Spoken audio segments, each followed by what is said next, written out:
जय हिंद दोस्तों, मैं आप सभी का आशीष सर एक बार फिर से आप सभी के सामने हाजिर हूँ एक प्यारे से वीडियो को लेकर के। इस वीडियो में आज हम लोग सीखेंगे या पढ़ेंगे सिख गुरुओं के बारे में। सिख गुरु जिनसे हमारे परीक्षाओं में बहुत सारे प्रश्न पूछे जाते हैं। आपको हर कॉम्पिटिटिव एग्जाम में एक या दो प्रश्न जरूर देखने को मिलेंगे सिख गुरुओं से, कभी कभी इससे ज्यादा प्रश्न भी देखने को मिल सकते हैं। इसके अलावा सिख गुरु जो हमारे परीक्षा की दृष्टि से तो महत्वपूर्ण है ही, ये हम इनका जीवन हमारे व्यक्तिगत तौर पे भी हमारे लिए बहुत ही महत्वपूर्ण है। सिख गुरुओं का जीवन जो कि त्याग और बलिदान से भरा हुआ था, उनका जीवन हमें बहुत कुछ सिखाता है कि हमें कैसे सिख गुरुओं ने मुगल आक्रांताओं का सामना किया और हार नहीं माना, अपने धर्म के साथ हमेशा अडिग रहे और कैसे उन्होंने धर्म को आगे बढ़ाया। हमें सिख गुरुओं से ये सीखने को मिलता है। तो चलिए स्टार्ट करते हैं। अब किस तरह के क्वेश्चन आ सकते हैं आपको पहले मैं ये समझा दूं। तो सिख गुरुओं से सबसे पहला प्रश्न इस तरीके से बनता है कि कौन से सिख गुरु किस क्रम के थे। क्लियर? तो क्रम याद करना तो बहुत ही सिंपल है। मैं आपको एक ट्रिक बता देता हूं, आप ट्रिक से भी याद कर सकते हो, लेकिन ट्रिक कुछ होता नहीं है, ट्रिक आप भूल जाओगे, इसलिए बार बार रिवाइज करना ही सबसे अच्छा उपाय होता है। लेकिन फिर भी कुछ लोग होते हैं जिन्हें ट्रिक पसंद है, तो ट्रिक पहले मैं बता देता हूँ। क्रम याद करने का ट्रिक कि क्रम से कैसे याद रखेंगे। तो ट्रिक है NAARA, नारा, है ना, नारा, फिर 3 बार H लिखना है, HHH, क्लियर, और फिर TG, है ना। मैंने क्या बोला, सिख गुरुओं के क्रम को याद रखने का ट्रिक ये है, नारा 3 बार H TG, नारा 3 बार H TG, ऐसे बोलोगे आप 2-4 बार याद हो जाएगा, नारा 3 बार H TG, है ना। अब इसका क्या मतलब हुआ, तो N for Nanak Dev, N for Nanak Dev, A for Arjun Dev, फिर A से अमरदास, इस R से रामदास, A से अर्जुन देव, फिर H से, पहले H से हर गोविंद। तो आप कैसे याद करोगे, तो पहले भगवान आते हैं, हर गोविंद, हर राय, हर किशन। हर जो है तीनों में आ रहा है, तो पहले गोविंद भगवान आएंगे, तो हर गोविंद, फिर हर राय, फिर हर किशन, फिर उसके बाद गुरु तेग बहादुर और फिर गुरु गोविंद सिंह। ऐसे टोटल सिख धर्म के 10 गुरु हुए, है ना। और उन 10 गुरुओं को याद करने का ये ट्रिक है। क्या मैंने ट्रिक बनाया, नारा 3 बार H TG, क्लियर। तो अब चलिए अब हम विस्तार से स्टार्ट करते हैं इन सिख गुरुओं के बारे में पढ़ना। तो सबसे पहले गुरु थे हमारे गुरु नानक देव। हमारे पहले गुरु कौन से थे, गुरु नानक देव, है ना। तो अब पहले ये भी याद रखना है कि कौन से गुरु किस शासक या किस व्यक्ति के समकालीन था। जैसे कि अगर हम बोले तो जैसे APJ अब्दुल कलाम थे, डॉक्टर APJ अब्दुल कलाम साहब, वो अटल बिहारी वाजपेयी, डॉक्टर मनमोहन सिंह, ये सब समकालीन थे, क्लियर। जैसे अभी की बात करें तो नरेंद्र मोदी है ना, राजनाथ सिंह है, द्रौपदी मुर्मू, ये इस टाइम में, मतलब ये समकालीन है। तो कौन किसके समकालीन, तो पहले गुरु गुरु नानक देव, जो कि बाबर, आप जानते हो मुगल बादशाह, पहला मुगल बादशाह बाबर था और ये 3-4 साल शासक रहा। तो इसलिए जो गुरु नानक देव थे, और ये तो लंबे समय तक गुरु रहे थे, तो इसलिए गुरु नानक देव बाबर, इब्राहिम लोदी के समकालीन थे, क्लियर। कोई पूछे बाबर और इब्राहिम लोदी के समकालीन कौन से सिख गुरु थे, तो बाबर और इब्राहिम लोदी के समकालीन हमारे गुरु नानक देव जी थे। इसके अलावा कबीर दास का आपने नाम सुना होगा, और चैतन्य महाप्रभु, ये भी गुरु नानक देव के समकालीन थे। मतलब ये सभी लोग एक टाइम में हुआ करते थे, क्लियर। अब जन्म कब हुआ, 15 अप्रैल 1469, 15 अप्रैल 1469 को तलवंडी में गुरु नानक देव का जन्म हुआ था, क्लियर। तलवंडी ये कहाँ पड़ता है, पाकिस्तान में, प्रेजेंट पाकिस्तान में है। आजादी से पहले पाकिस्तान भारत में हुआ करता था। तो हम ये भी पढ़ते हैं कि 15 अप्रैल 1469 को गुरु नानक देव का जन्म पंजाब प्रांत में हुआ था। लेकिन पंजाब दो है, एक तो इंडिया में भी है और एक पंजाब पाकिस्तान में चला गया है। तो ये वो वाला पंजाब है जो पाकिस्तान के हिस्से में, क्लियर। अब चूंकि यहाँ पर तलवंडी में गुरु नानक देव जी का जन्म हुआ था, इसलिए तलवंडी को हम लोग ननकाना साहिब भी कहते हैं। तो कोई पूछे ननकाना साहिब कहाँ पर है, तो पाकिस्तान के तलवंडी में है, क्लियर, क्योंकि वहां गुरु नानक देव जी का जन्म हुआ था। अगला, गुरु नानक देव जी का सिद्धांत क्या था, तो इन्होंने एक ईश्वरवाद का समर्थन किया, वो एक ईश्वर में विश्वास रखते थे। क्लियर। अब ये एक ईश्वरवाद क्या है, तो एक ईश्वरवाद, द्वैतवाद, अद्वैतवाद, द्वैताद्वैतवाद, ये बहुत सारी विचारधाराएं हैं जिनके समर्थक अलग अलग विद्वान अलग अलग टाइम पर हुए। हर विचारधारा को देने वाले अलग अलग विचारक थे। हम लोग कभी अगले वीडियो में या किसी दूसरे वीडियो में हम इन सभी सिद्धांतों के बारे में भी पढ़ लेंगे। आज हम फोकस करते हैं एक ईश्वरवाद, मतलब गुरु नानक देव एक ईश्वर पर विश्वास करते थे। क्लियर। फिर लंगर प्रथा की इन्होंने शुरुआत की। आपके परीक्षा में बहुत क्वेश्चन पूछे जाते हैं, लंगर प्रथा की शुरुआत किस सिख गुरु ने की थी, तो गुरु नानक देव ने। आप इसको कैसे याद रख सकते हो, तो देखो सिखों के पहले गुरु गुरु नानक देव जी थे। तो सबसे पहले इंसान क्या करता है, सबसे पहले इंसान खाने के बारे में सोचता है, उसके बाद बाकी सारी चीजें। तो खाना मतलब लंगर, तो लंगर प्रथा की शुरुआत किसने की, गुरु नानक देव ने। क्लियर। फिर अंतिम समय इनका कहां पर बीता, तो अंतिम समय गुरु नानक देव जी का करतारपुर में बीता। ये करतारपुर भी वर्तमान पाकिस्तान में आप लोग अक्सर चर्चा में सुनते रहते होंगे, करतारपुर साहिब कॉरिडोर, करतारपुर साहिब कॉरिडोर। तो यही वो करतारपुर है जहां पर सिख धर्म के पहले गुरु गुरु नानक देव जी का अंतिम समय बीता। क्लियर। तो करतारपुर साहिब। क्लियर। इनके शिष्य हुआ करते थे, वैसे तो ये गुरु है तो इनके लाखों शिष्य थे, लेकिन कुछ प्रमुख शिष्य थे, मर्दाना, लहना, बाला, रामदास, है ना। इसी में ये जो लहना जी है, लहना, इनका वास्तविक नाम था अंगद देव, अंगद देव, और यही आगे चल के सिखों के दूसरे गुरु बनते हैं। तो अब हम देखेंगे सिख धर्म के दूसरे गुरु। तो सिख धर्म के दूसरे गुरु कौन थे, गुरु अंगद देव, जिनका नाम क्या था, लहना। क्लियर। अब फिर से पहला क्वेश्चन अराइज होगा कि ये अंगद देव किसके समकालीन थे, तो बाबर के बाद कौन सा अगला शासक था, हुमायूं। और हुमायूं और शेरशाह सूरी, आपने पढ़ा होगा, हुमायूं बीच में आया, फिर उसको शेरशाह सूरी ने भगा दिया इंडिया से, फिर बाद में हुमायूं आया। तो ये दोनों शासक एक समय थे और इन्हीं दोनों के समकालीन थे हमारे अंगद देव जी। तो अंगद देव जी किसके समकालीन थे, शेरशाह सूरी और हुमायूं के। क्लियर। तो शेरशाह सूरी और हुमायूं के समकालीन थे। लंगर प्रथा की शुरुआत हमारे प्रथम गुरु गुरु नानक देव जी ने की थी, लेकिन उसको अनिवार्य, उसको कंपलसरी किसने बनाया, गुरु अंगद देव। अब ये अनिवार्य का क्या मतलब होता है, जैसे आप ऐसे समझो, जैसे आधार कार्ड की शुरुआत, आधार कार्ड की शुरुआत कांग्रेस ने की थी, है ना। उसके समय में बनना स्टार्ट हुआ, जिसके पास होता था तो भी ठीक, नहीं होता था तो भी ठीक। लेकिन आज की बात करें तो आज आधार हर चीजों में अनिवार्य हो गया, बिना उसके काम नहीं होता है। तो इसको अनिवार्य किसने किया, बीजेपी गवर्नमेंट ने। तो शुरुआत करना एक अलग चीज होती है और उसको अनिवार्य कर देना है, मतलब कि आपको उसको फॉलो करना ही करना है। क्लियर। तो लंगर प्रथा की शुरुआत पूछा जाए किसने की, तो गुरु नानक देव ने, है ना। और लंगर प्रथा को अनिवार्य किसने किया, अंगद देव ने। क्लियर। इसके अलावा उन्होंने क्या किया, गुरुमुखी लिपि, पंजाबी भाषा को लिखने की लिपि होती है। लिपि क्या होती है, किसी भी भाषा को लिखने का स्टाइल, जैसे आप लोगों ने अक्सर पढ़ा होगा हिंदी की लिपि देवनागरी है, उसी तरह गुरुमुखी पंजाबी भाषा की लिपि है। तो गुरुमुखी लिपि की शुरुआत किसने की, गुरु अंगद देव ने। क्लियर। आप ऐसे याद कर सकते हो, अ से लिखते हैं और उसके ऊपर, और तो हम पहले से जानते थे, उसके ऊपर अंग लगा करके एक नया स्टाइल बना दिया, मतलब एक नई लिपि की शुरुआत किसने की, गुरु अंगद देव ने। क्लियर। नेक्स्ट है अमरदास।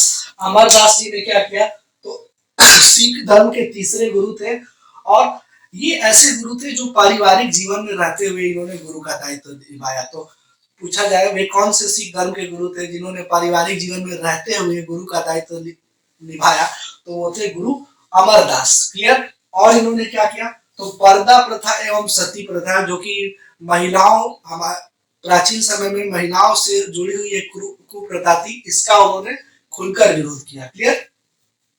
अब अगले सिख गुरु आएंगे, गुरु रामदास।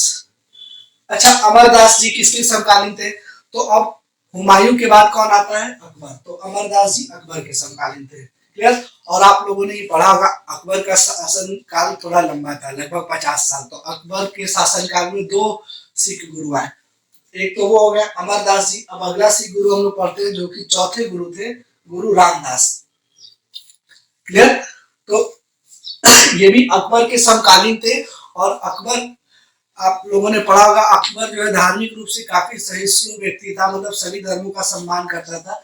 अकबर ने ही गुरु रामदास जी को 500 बीघा जमीन दिया और उस जमीन पर ही गुरु रामदास जी ने एक तालाब खुदवाया जिसका नाम अमृतसर, जिसका मतलब क्या होता है अमृत का सरोवर, वो खुदवाया।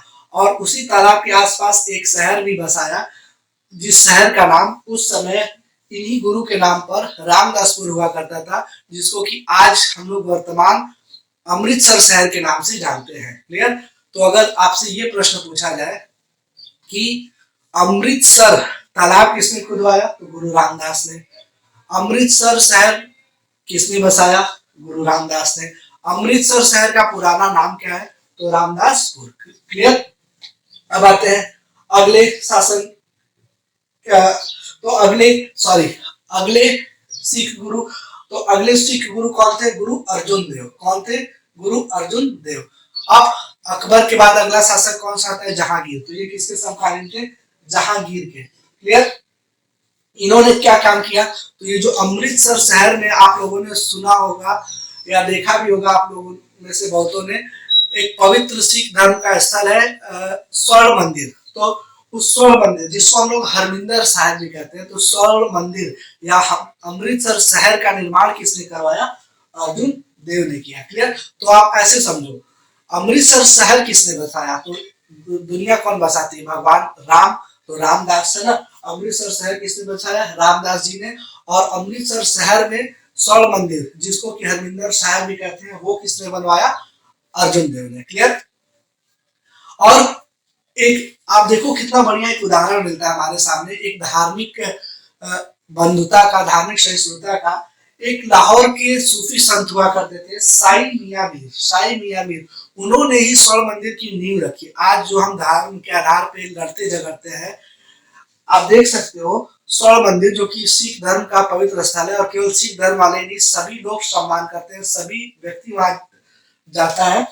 उसकी नींव किसने रखी, एक लाहौर के सूफी संत थे साई मियां मीर, उन्होंने उसकी नींव रखी। और उसका निर्माण कार्य का पूरा देख रेख पूरा कंप्लीट किसने करवाया, गुरु अर्जुन देव ने। क्लियर? अब आते हैं अपने छठवें गुरु हरगोविंद, है ना। क्लियर? हरगोविंद के ऊपर। अब ये हरगोविंद जी भी किसके सरकार, एक बात और, अर्जुन देव, है ना। अर्जुन देव जहांगीर के समकालीन थे। अर्जुन देव की हत्या जहांगीर करवा देता है। क्यों करवाता है, अर्जुन देव ने खुसरो का क्या किया था, समर्थन किया था। क्लियर? तो खुसरो का समर्थन करने के कारण अर्जुन देव की हत्या जहांगीर ने करवा दी। तो अगर आपसे कोई पूछा जाए, वो इसके पहले देखो जितने भी गुरु थे उन सब की अपनी प्राकृतिक मृत्यु हुई, लेकिन पहले ऐसे कौन से गुरु थे जिनकी हत्या मुगल बादशाह ने करवा दी, तो मुगल बादशाह जहांगीर था। और किसकी हत्या करवाई, तो अर्जुन देव की। आप ऐसे याद रख सकते हो, अर्जुन महाभारत में अर्जुन थे, उन्होंने बहुत लोगों को मारा था, लेकिन यहाँ पर क्या हुआ, उल्टा हो गया, अर्जुन देव की हत्या उस दुष्ट जहांगीर ने करवा दी। क्लियर? अगला है, और क्यों करवाई, तो खुसरो का समर्थन किया था इसीलिए। हरगोविंद अगले सिख गुरु है, हरगोविंद।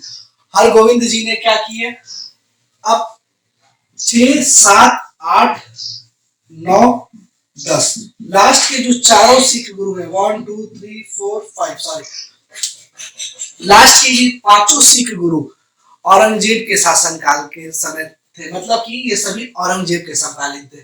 क्लियर?